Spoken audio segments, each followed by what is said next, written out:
May naga-obstruct sa iyong kolon. Ibig sabihin, hindi magwain mo tubol.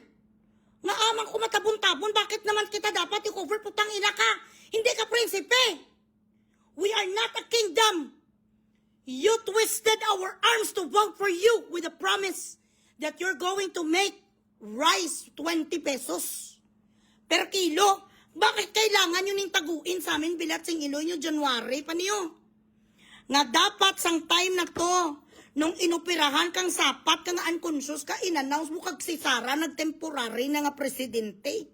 Mga patayuya ka mo. Absent left kidney, wala na siya sang kidney kaysa nag-donate sa tatay noon nga diktador. Wala na siya sang kidney, nag-donor sa nephrectomy and enlarged small right renal cyst. Renal cyst, ibig sabihin, ang buli mo, ang puwit mo, may cyst. Nga kailangan kabilat sing Iloy, isikret ne. Hambal sa konstitusyon, maging totoo ka kung anong kalagayan mo, ginasikret nyo. Bilat sing Iloy, mild hepatomegaly, bilat sing Iloy, hindi ko naman alam, without focal pathology. Please explain this to me. Mild fatty evolution of the pancreas, pati yung pancreas mo may diferensya na, sir.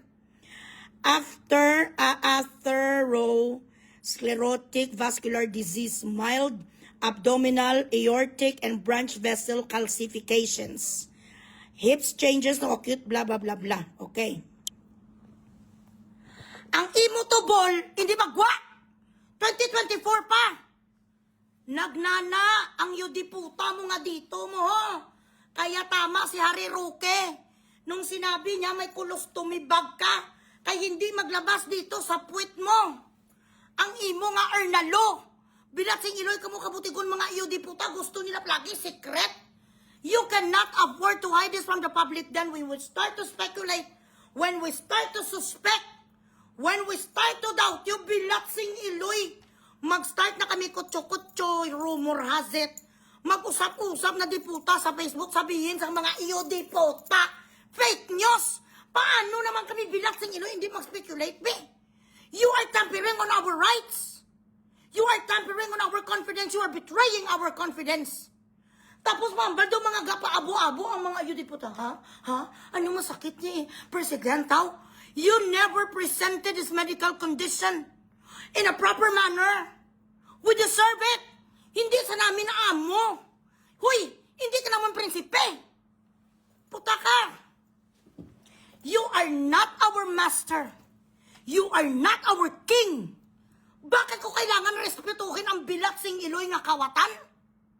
Respetar for what? That title was not given to you freely. It was not given to you because of your bloodline. You're not royal at all.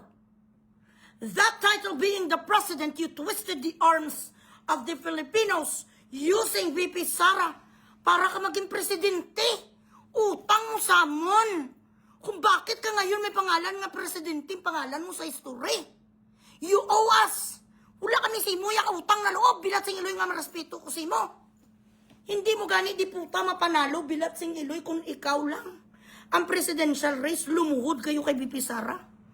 Nakitluoy ka mo kay Tatay Digong, tapos respetohon, bilat sing Iloy. Hindi ko yung magrespeto sa mga tao na nang bababoy, binababoy ang kapwa Pilipino.